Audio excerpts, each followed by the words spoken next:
What's happening, Saints fans? Welcome into another edition of Saints Now by Chat Sports. As always, I'm your host, Trace Gerard. Don't forget to hit the thumbs up icon and follow me on Twitter at TraceGerard48, as well as Instagram and TikTok. You can find me on all those platforms.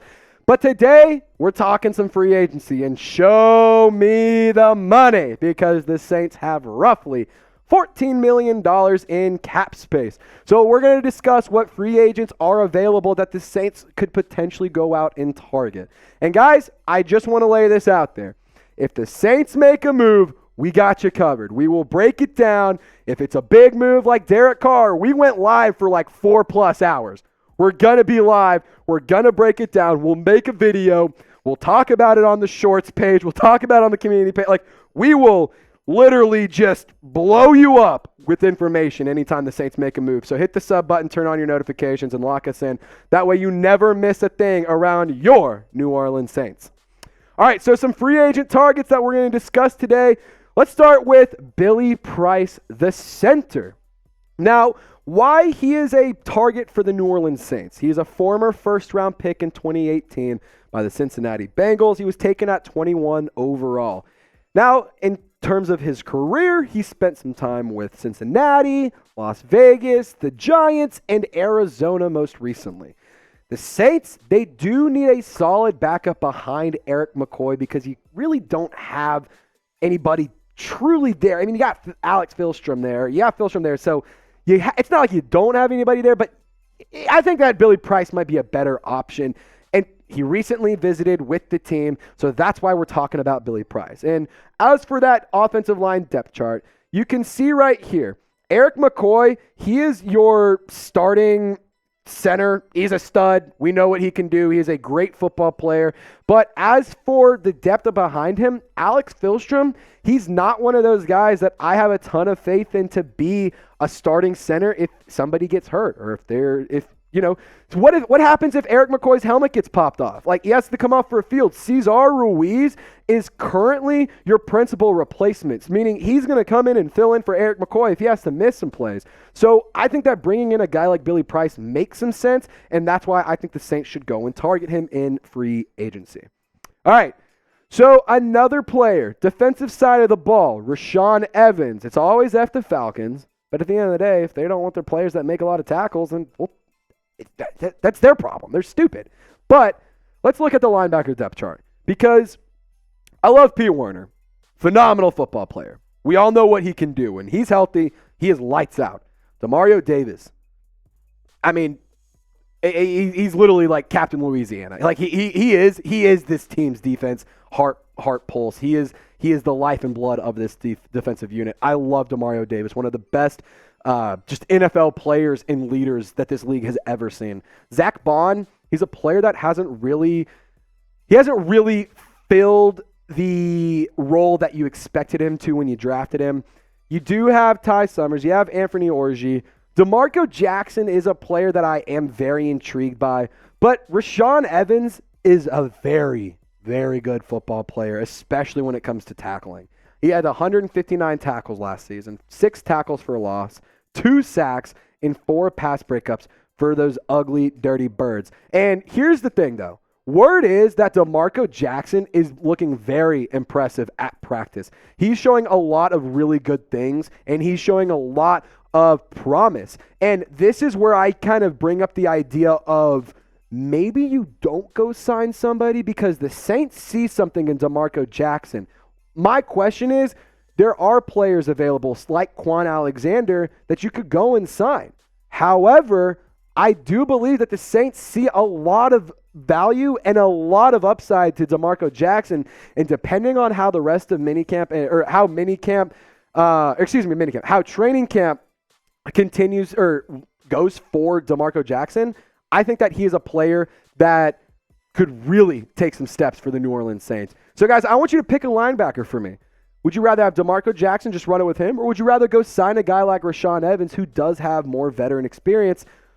I'm kind of split on both ends. I think that they both kind of make sense, but, sometimes I'm a little cheap. I get that from my dad, so I might just save the money and just run it with DJ. Or DeMarco Jackson, so I'm going to type my DJs. You let me know in the comment section. But let's talk about Matt Ioannidis, because the defensive tackle position is one where the Saints added depth, but I truly do believe you could maybe add a little bit more. And as for what he was able to do in the last 4 years, in 2019, 16 games played. He had 64 tackles, 11 tackles for a loss, 8.5 sacks, 16 quarterback hits. In 2020, he only played with 3 games because he tore his bicep and limited him the entire season pretty much. 7 tackles, 2 tackles for a loss, a sack and a half, 4 quarterback hits. But the trajectory was very impressive, and it looked like he was on the trajectory to have a pretty damn good season. In 2021, he had 38 tackles. It was 16 games played. Sorry for the typo there. He had full 16-game season. In 2021, 38 tackles, 3 tackles for a loss, 2.5 sacks, and 11 quarterback hits. And in 2022, that year he spent with the Panthers. In 2021 through 2019, he was with the Washington Commanders. But in 2022, 37 tackles, 5 tackles for a loss, 1 sack, and 9 quarterback hits. And what I will say is the numbers may not look all that good, especially in last season with Carolina. However, he did a lot more to contribute to the team than the stats show. I mean, he took a lot of attention from offensive line and from blockers to free up a player like Brian Burns to get after the quarterback or get after the ball carrier. And what I will say is there's not much defensive tackle depth left. Say that 10 times fast. There's not much defensive tackle depth left. But you could argue that you don't necessarily need the defensive tackle depth because you do have players like Malcolm Roach, Bryan Bresee, you have Khalen Saunders, Nathan Shepard. You do have players that are serviceable and could be who can be and will be quality pieces to that defense. And guys, I really need you to help me out. I need you to share this video. I need 10 shares on today's video. So click the share button, select the Twitter icon, click post to Twitter. If you tag me at TraceGerard48, I will retweet it. And the first 10 people do that, I will follow you back on Twitter. So share this video. I need to get this video out to all of the Who Dat Nation, all of the Saints fans across the interwebs and across the line, insert another boomer term for the internet. Point being, just share the video. All right, so let's get to Melvin Ingram because edge rusher, believe it or not, I think is a need. I love Isaiah Foskey. I was a huge fan of that pick. I want to just make that very clear here. But Melvin Ingram, I think, is a bit more appealing guy than, let's say, a Payton Turner. Tell me I'm wrong. Because it seems like we have this Melvin Ingram pattern where teams aren't interested in him. They don't really sign him that early. They wait to sign him, and then he goes off.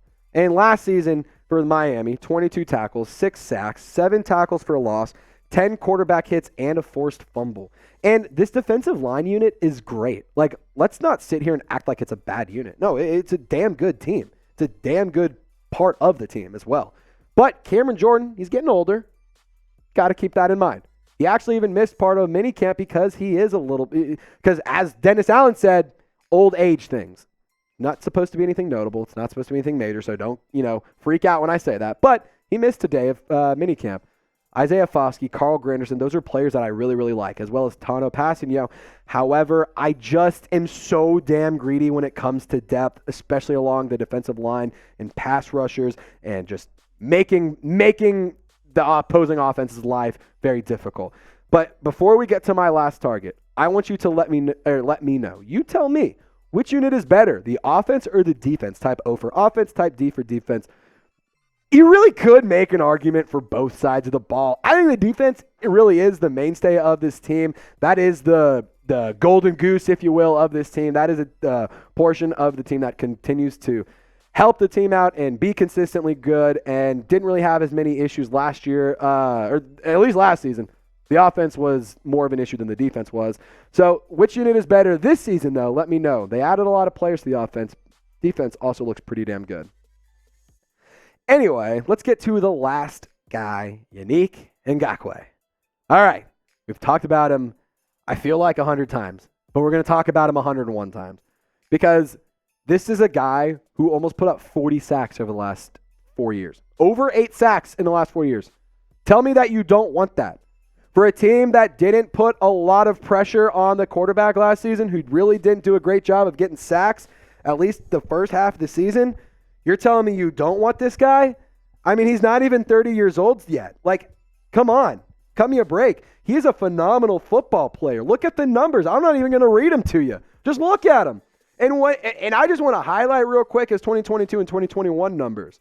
The 23 QB hits. Amazing. 10 sacks, followed by 9.5 sacks. I mean, that is quality production right there. He also produces fumbles. He gets in the backfield. He is a problem causer. He just wreaks havoc, and that is what I want on this defense. He would be perfect, the opposite of Cameron Jordan, because it also allows Isaiah Foskey to develop even more so behind another talented defensive end. And here's today's chat stats. Ngakoue is one of 7 players in NFL history to record at least 8 sacks in their first 7 seasons. The numbers talk. That's all I have to say. The numbers talk. He gets to the quarterback, he makes it happen, and he produces consistently throughout his entire career. The numbers, they haven't gone up and down and left and right. They haven't plummeted over time. They've stayed consistent, and that is why I really like Yannick Ngakoue as a target. But guys, we talked about 2 edge rushers. I don't think you can get them both. Financially, maybe you could, but you're not going to bring both of them in. So let me know. Type MI for Melvin Ingram. Type YN for Yannick Ngakoue. Pick an edge rusher. And as always, y'all stay golden. We'll catch you next time. Thanks for tuning in.